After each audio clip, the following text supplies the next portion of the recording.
what it's Junko here, and welcome to my unboxing review of the Nendoroid Junko fucking Enoshima, the ultimate fashionista. And before I get into this, I am just gonna warn all of you right now, if you have not played Danganronpa Trigger Happy Havoc, massive spoilers for Danganronpa Trigger Happy Havoc or the anime adaptation, massive spoilers. I am a massive fan of this show and this franchise, and there is no way in hell I'm gonna be able to get through this video without talking about major aspects of this character that are very much spoilers. And I'm also not going to be able to stop myself from quoting the ever-loving fuck out of this character throughout the entire video. So if you're annoyed by that, may not want to keep going. But before we get into this, if you guys enjoy the video, please go down there and give it a like, as it really helps support me. And with that being said, let's jump into this. I'm going to be having a very Danganronpa next couple hours, because not only am I recording this unboxing review, I'm also going to be recording the review for this figure right here as well. So yeah, it's going to be a Danganronpa day for me, but that is always a great day. Let's get into it. So, we have Nendoroid and Junko. I have been really excited about this figure. She just came out on BBTS, and I had her pre-ordered. I cannot wait. She looks absolutely awesome. There is a nice picture. There is the figure right there with all of the accessories. $13.98. A nice picture of Junko right there on the side. So many awesome pictures. Oh my god, all these alternate faces. That is glorious. On the back, ton of obligatory product shots right here, showing off a ton of great ways to display the figure. On the side, some more awesome product shots right there as well. On the top, some more great product shots on the bottom there as well. Looks like they really got the hair with this figure. That is really great. They tried to do the hair you know what, we'll save that. I think they really got the hair though. Very cool. But let's go ahead and cut to me picking her up for the first time. Alrighty, here we go. It's a Nendoroid, so I don't imagine it's going to be anything too surprising, although she definitely feels very nice quality, nice and heavy, similar to the Beatrice Nendoroid from ReZero. Got these giant pigtails right there. That's very awesome. Plastic all over. Her face looks great. Yes, the legs are on ball joints. Hell yes. You guys know how much I love that. Oh, this looks like it might be a quite excellent Nendoroid, y'all. Of course, this being a Nendoroid, we of course have the regular Nendoroid stand included. And right out of the packaging, she feels really great. Her quality feels really great. Her joints feel great. Yeah, she's nice right off the bat. Getting in here on the sculpt, the head sculpt is amazing. They did try and give her just spare eyes, those endless voids that like swirls a little bit. It's not like completely all swirly, but it does look really good. And then her hair, I definitely think they did a good job on the hair. It actually looks more blonde on the camera than it does in real life. In real life, it does have that nice pink tinge that her hair is supposed to have. It's really awesome to see them get the hair right. I think they mostly got it on the pop-up parade too. We'll talk about that more in the comparisons, but yeah, they look great. Of course, her amazing Monokuma hairpins right there, looking absolutely fucking fantastic. Getting down to the outfit, of course, you have one of Junko's absolute biggest assets right there, and they did a great job on that. They, of course, had to emphasize them even more on this Nendoroid. Very fun. And then, of course, her tie right there. I love that tie so much. I still want it. I still want that tie so bad, but I cannot find it without the entire, like, cosplay. But absolutely awesome. Love the entire dress right there. Of course, her little button right there and her little bow right there as well. The little designs down here as well. Just fucking phenomenal. Loving this Nendoroid. Nice red skirt right there. And then, of course, her legs with the awesome boots right there. A little bit sloppily painted right there, but hey, it's a really small detail. I don't think we could be too mad at that. And articulation-wise, on top of just the regular Nendoroid movement, you know, up and down at the head, rotation at the arms right now. The arms are a little bit weird. Ooh, what's going on there, actually? That's a little bit weird feeling. I don't know. But aside from that, you have ball joints at the legs, like I already said, which I absolutely love. And then these pieces her pigtails are on nice little joints right there so they can flare out and whatnot, which is really good. For comparison, let's start off just by bringing in the pop-up parade right here. So like I said, I think they got the hair a little bit better on this Nendoroid as opposed to the pop-up parade right there. They still did a good job on the pop-up parade. I love this pop-up parade. This is still my favorite pop-up parade in my collection, actually, and I have collected quite a few. But yes, but they did a great job on the hair right here. But yeah, look really good together. Of course, I did pop off the Monokuma right there just for that initial comparison. But yes, very nicely done. And of course, it's a Nendoroid, so standard Nendoroid size. Here is the Nendoroid Mob and the Nendoroid Malim for a few comparisons. It was like super despair. Let's get into the accessories. And I'm gonna be honest, right off the bat, the accessories for a character as crazy and expressive as Junko Enoshima, I think the accessories are kind of weak. They definitely did give some cool stuff here, though. But there's a lot of stuff missing here, and this isn't the cheapest Nendoroid, so... But let's get into it. Let's start off with the alternate faces. So, of course, we have her crazy face. Her Junko fucking Enoshima face. Although, unfortunately, I'm just gonna spoil it. You don't get the hands, you know what I'm trying to do. You don't get the hands with this figure. Wow, that's kind of, I feel like that's really bad, actually. But of course, to change out the face, I'm sure it's probably just, like every other Nendoroid ever. You just pop off the fringe here. And yes, the Monokuma pins are attached to the fringe right there. And then we can just pop off the face. Man, after that Nendoroid Mob, right, man, switching out faces is kind of obnoxious, because that Nendoroid Mob, the face just switches so easily, just so snappy and fun. Although, admittedly, it's the first time changing, so maybe that will work itself out. But that is a great face sculpt. This is actually 100% probably how I'm going to be displaying my Junko Nendoroid, just because that is absolutely fantastic. Obviously, you probably want to give her a nice little, splayed out right there, so you can do the full-on Junko fucking Enoshima. Yeah, what's that they say about too many cooks? I absolutely love this face. This face is really great. Really well done there. And then we also get another face, only two though, three, technically three because of the default, but yeah, only three faces for a character that literally changes her entire face sculpt every 5 seconds she's on screen. That being said, this is a really great face. This is of course her final face she makes before being horribly executed, but still a really great face, It's punishment time! Yeah, that's a great face. This is definitely, yeah, that face is really great. They might have skimped on the accessories, but what they did give you, okay, for the faces they did give you, they gave you some pretty good ones, we gotta be honest here. I certainly would have liked, the cute, the little, the kawaii one where she's got, the cat mouth and whatnot. I was like, man, Mukuro's no fun anymore. What's the point if I can't make an example out of Beef Soup Barbie? It's only fair I hit your guts the most face. But regardless, the two they included, definitely good ones. Still, though, again, this Nendoroid is not cheap, man. Anyway, though, we do get a nice alternate pair of arms right here where her arms are crossed, which is always great. I actually really like Nendoroids that include this accessory. It's just a really cool option to have, but you can just pop that in right there, and it's usually very easy to do. It usually doesn't take too much effort. There you go. So yeah, that is pretty cool right there, although admittedly this face sculpt's not really the one you want to be doing with this one. You probably want to go with this one, yeah. Or the standard one as well. Yeah, that is pretty darn great right there. Very much like that. We get some alternate bent arms here, though, and these do look pretty darn good. Let me see here. So this one is for this side. We'll just pop off these arms right here. So this one is for this side.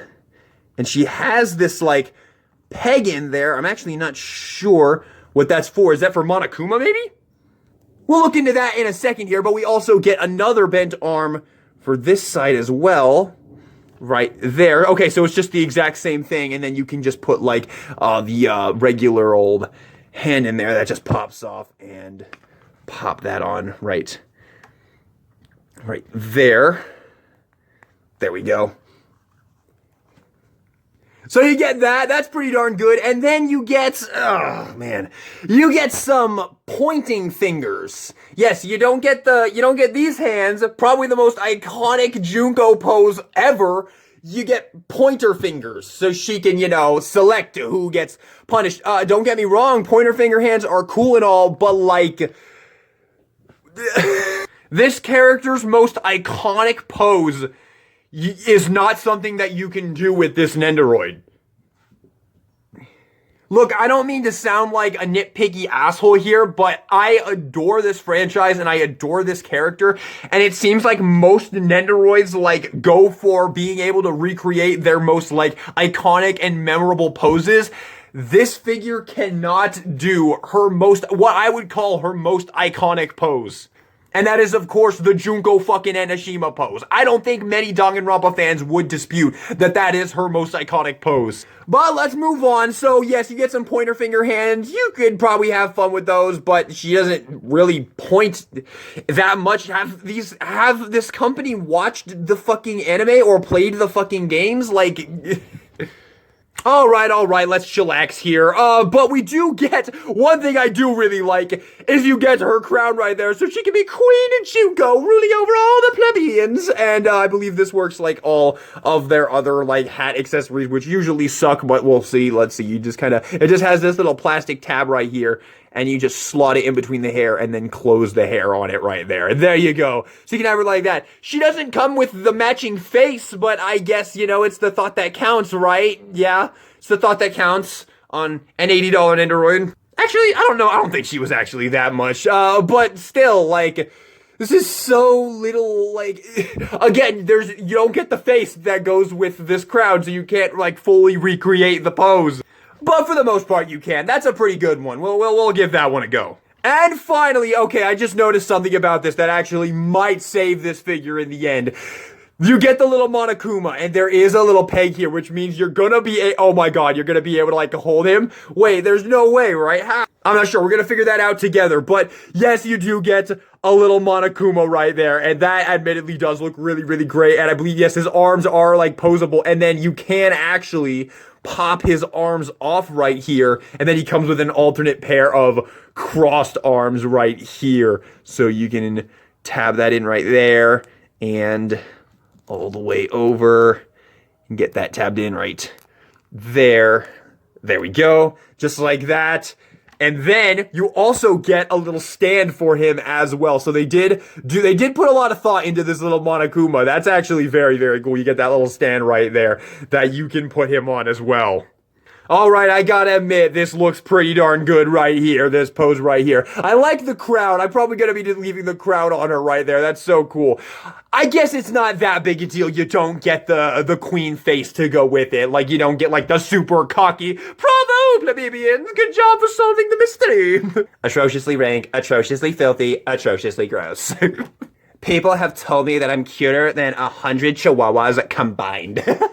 One of my favorite quotes. Leave me in the comments down below your favorite Junko Enoshima quote. But before we get into the final thoughts on this Nendoroid, I do want to see what is up with this whole thing. So we have this arm right here with this peg hole in it right here. And then the Monokuma has a peg right there. First off, I'm going to give him back his other arms right here. His poo-hoo-hoo arms. I'm going to go ahead and pop those back on.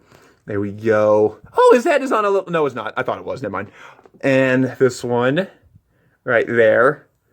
So you can have him going, poo-hoo-hoo. And then you can pop him off the stand there. And then you can plug him in to Junko's hand right here. There we go. Okay. What does this achieve? Like... she's just holding him, I guess? Okay. I guess that's pretty good. I guess that's pretty good. Can I, like, rotate that like that? Okay. I'm starting to see here. Give me a second here. So, they obviously meant for you to use this to, like, try and recreate, like, a puppeteering Monokuma pose.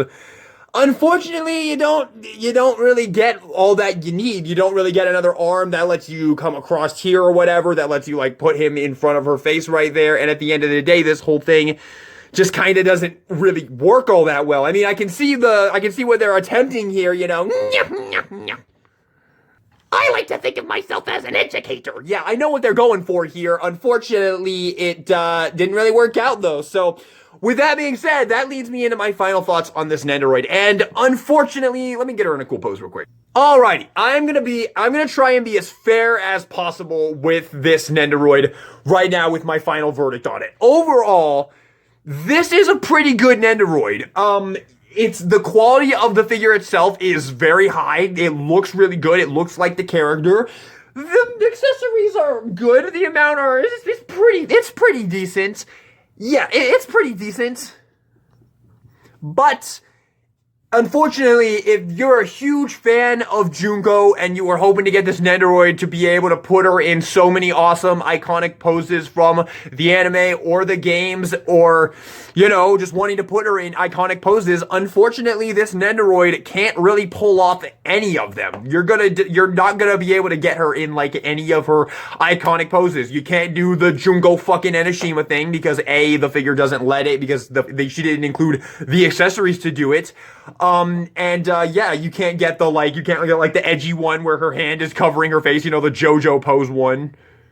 You can't get the cute kawaii one. You can't get the depressed one. This is a character with like 19 different fucking personalities in her, and you get a grand total of 3 in this figure, which is, yeah. Perhaps I am being a little bit unfair right now, saying that I'm not saying this figure had to include, like, every single one of her faces, but, like, did anybody really need this, like, default one? Like, I honestly don't think anybody really would have cared. I mean, if you know this character, this is what Junko looks like maybe 2% of the time. Actually, the only time I can think of where Junko was making this expression is just her, like, artwork and, like, the opening and shit like that, or, like, the promo artwork or anything. Every single second Junko is on screen, she has, like, one of these 2 faces, or an even more ridiculous face. She is maybe the most expressive character of any show I have ever seen, dude. That's why we love this character so goddamn much, and this Nendoroid fails hardcore in that department. So, as a Nendoroid, it's pretty good. As a Junko fucking Enoshima Nendoroid, it's actually kind of disappointing. And for the price, I don't really have a I can't really give this a high recommend. If you think it looks good, I'm sure you'll like it. I'm sure you will. If you think I'm being unreasonable, saying that it doesn't come with enough stuff, it's not able to create enough of the iconic poses, fair. Maybe I am, but I am a massive, gigantic fan of this franchise, and I cannot take my glasses off and just look at this figure as a Nendoroid of one of my favorite anime characters when it is missing so many things that it should have had. At the very least, she absolutely should have came with the hands that have this motion, and you should have been able to recreate the Junko fucking Enoshima pose. Like, I feel like that is completely inexcusable.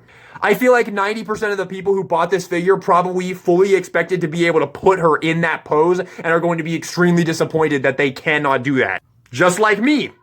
I do like the crown, I do like the faces they did include aside from the default one. I do like the Monokuma, I do like the alternate arms. I'm gonna be leaving them with the poo-hoo arms on though, since my Pop-Up Parade has the crossed arms look, so I'll be leaving him like that. And I mean, if you wanted to, admittedly, this would be pretty cool if you, like, moved the Junko over and then just put the Monokuma right there. Yeah, that's pretty cute. That's probably how I'm gonna put her on the shelf. It's a pretty decent Nendoroid. The price is a little high for me, but there you go. I've said everything I need. I've said everything there is to be said. Yeah, I've said everything there is to be said. You can make your decision on whether you think she's worth it or she's good or not on you. But there you have it, everybody. Thank you all so much for watching this video. Hope you enjoyed it. If you did, maybe give me a like and subscribe for some more anime figure reviews in the future. Let me know your thoughts on this Junko Enoshima Nendoroid in the comment section down below. Do you think I was being unfair? If you think I was being unfair to this figure, let me know in the comments. For all that, let me know. But this is DK Guillotine, signing out. Hey y'all, DK here, throwing in a quick little thing at the end of this review because this was a very critical review of this Junko Nendoroid. And after finishing the review, wrapping up this review, I'm recording this a couple days after recording this review, actually, probably like 3 or 4 days after recording this review, and my opinion of this Junko Enoshima Nendoroid has kind of completely changed. While everything I said in this review, both negative and positive, is completely true and accurate to this Junko Enoshima Nendoroid, the second I put this thing on the shelf, dude, oh my god, this Nendoroid looks so fucking awesome on the shelf. I fell in love with this thing as soon as I added it to my collection. It is amazing. I love this Nendoroid. This is actually like an amazing Nendoroid. I still think the price is a little high, and I still think the accessories could have been handled better, but honestly, I love this Nendoroid, so if you're a huge Danganronpa fan, you're gonna love it too. This thing just looks so awesome on the shelf. It has a amazing premise to it. No, that's not what I meant to say. It has an amazing, what's the word? Presence. Yeah, presence is what I was going for. It just pops so hard. It just has such a better presence than like any other Nendoroid. Most Nendoroids. This one, man, I love it. I love this Nendoroid. It's amazing. I don't remember what grade I gave it in this review, if I even gave it a grade, but I'm going to give it an A tier, a solid A tier. I do think the price is a little high, and I think the accessories could have been a little better, but overall, I cannot deny how freaking awesome this thing looks on my shelf. And at the end of the day, that's really all that matters. And honestly, switching her pieces is actually not the worst thing ever either. It's actually somewhat fun.